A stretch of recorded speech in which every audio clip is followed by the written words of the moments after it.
All right, welcome back to the channel. So Deontay Wilder is again being pestered by Dillian Whyte, despite the fact that Deontay Wilder and Tyson Fury is a fight that should be on. But Whyte is out there playing front man for Eddie Hearn and Anthony Joshua, claiming that he wants the fight. So let's talk about that in this video.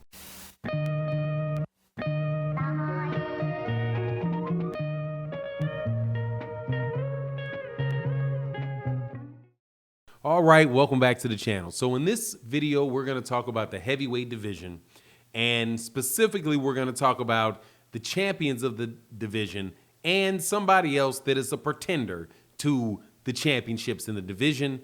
The champions that we're going to talk about are Deontay Wilder, Anthony Joshua. I'm also going to mention the pretenders because I'm sorry, Tyson Fury's a cheater. That's not real. Makes you a fake. And Dillian Whyte, who has never in his behavior, in what he's actually done, has ever tried to make a fight with the champion named Deontay Wilder, or really Anthony Joshua, since Anthony Joshua knocked him out. But let's go through it.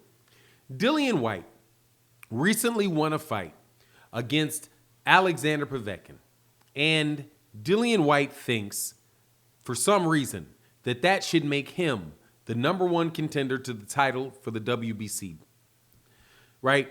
WBC championship, because he beat Alexander Povetkin.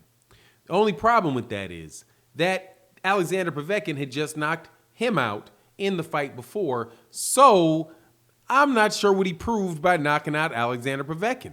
If he had knocked out Alexander Povetkin the first time, and there had not been the sight of him laying unconscious, sprawled out from an uppercut, then I might think, hey, well, maybe he's leaps and bounds above the 42-year-old Alexander Povetkin, who's just got knocked out maybe 2 or 3 fights before that by the same Anthony Joshua that also beat Dillian Whyte, and I do believe stopped Dillian Whyte. So I'm having a hard time understanding exactly why a win over Alexander Povetkin after you've been knocked out. And by the way, Alexander Povetkin had been recently knocked out, and I think Alexander Povetkin lost to Michael Hunter. So I'm not quite sure what all of that proves. I think that I'd like to see Dillian Whyte fight Michael Hunter, but we'll talk about that a little bit later in the video. However, just putting a pin in it, how about that fight? How about you don't go all the way to the top because you got knocked out and you got a big promoter? But anyway, regardless, the problem with the Deontay Wilder-Dillian Whyte fight, more so than just the fact that Dillian Whyte doesn't deserve the fight anyway, Deontay Wilder is currently in a arbitration with Tyson Fury to try to get Tyson Fury to live up to the terms of his agreement, which are to give the man a rematch. So until that is actually settled, we don't know whether or not Tyson Fury is going to be free to fight anybody, and anybody other than Deontay Wilder. But we already know that Deontay Wilder is not interested in a fight with anybody other than Tyson Fury. So it seems to me that Dillian is just bumping off at the lips about something he knows is not going to happen. And since he knows it's not going to happen because Deontay Wilder's is reasonably occupied with something that's going to pay a lot more money and get him his belt back, he will then, of course, use this as he's been ducking me for 5 billion years. No, he is not, man. You are just not relevant in the heavyweight division other than in matchroom boxing and the promotional stuff that they put out there, man. You're just being a distraction for Eddie Hearn and Matchroom as a way to continue to get their fighters' names in the news without actually having to get into the fight, right? That is what it is from what I can see. So please spare us the UK hype. Nobody cares. Really, I won't say nobody. I don't care, nor does a significant amount of a portion of people that I know of care about who Dillian Whyte fights at all, let alone want Dillian Whyte inserted into conversations that can result in an undisputed heavyweight champion. And despite the fact that I don't like Tyson Fury because I know him to be a cheater, he is at least relevant to that position because, hey man, the guy cheated his way to getting the WBC title and he's got it. However, if everything is right in the world, he needs to defend that title and give Deontay Wilder what he agreed to, which was another shot at that. So please, please spare me. Dillian Whyte should and could prove himself, however, by doing this. By doing the following, which he has refused to do. And which is why I say he has never acted like he wants to fight Deontay Wilder. He can fight Luis Ortiz. Luis Ortiz also got knocked out by one of the champions, right? He's also been knocked out twice. The only problem is he didn't get knocked out by Alexander Povetkin. He got knocked out by Deontay Wilder twice.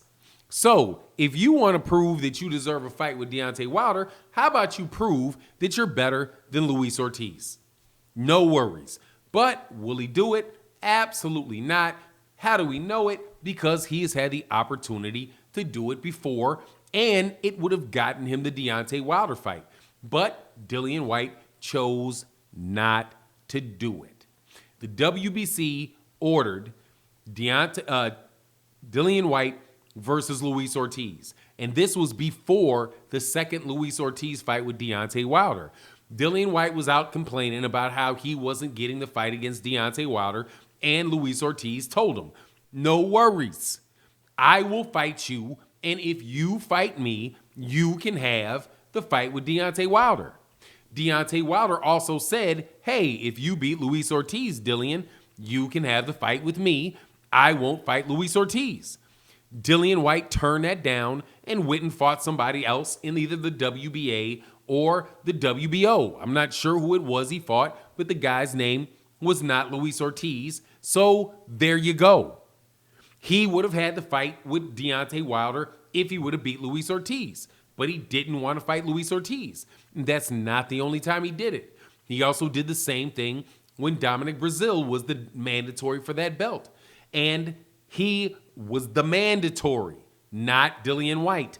Dillian Whyte making a big harumph about the fact that he's ranked #1 and ignoring the fact that Dominic Breazeale is the guy that the WBC ordered to fight him before Dillian Whyte became #1.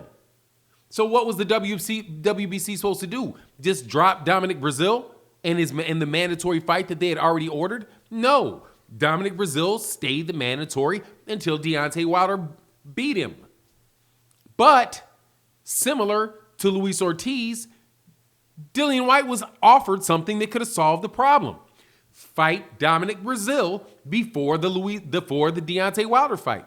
Deontay Wilder said, beat Dominic Breazeale, I'll fight you, Dillian Whyte, instead of Dominic Breazeale. The WBC said, hey, Dillian Whyte, fight Dominic Breazeale. You'll be the mandatory, no worries. What did Dillian Whyte do? Exactly what he did with Luis Ortiz, and he refused it. So 2 times he refuses fight situations that would have got him a Deontay Wilder fight, where the guy that he didn't fight turned around and fought Deontay Wilder. It's not like Deontay Wilder didn't fight Luis Ortiz and he didn't fight Dominic Breazeale. He did. So safe to assume he would have followed through on his word. Dillian Whyte didn't take that. So now Dillian Whyte again is talking about fighting Deontay Wilder in a situation where Deontay Wilder isn't even available to fight. He knows that fight's not happening.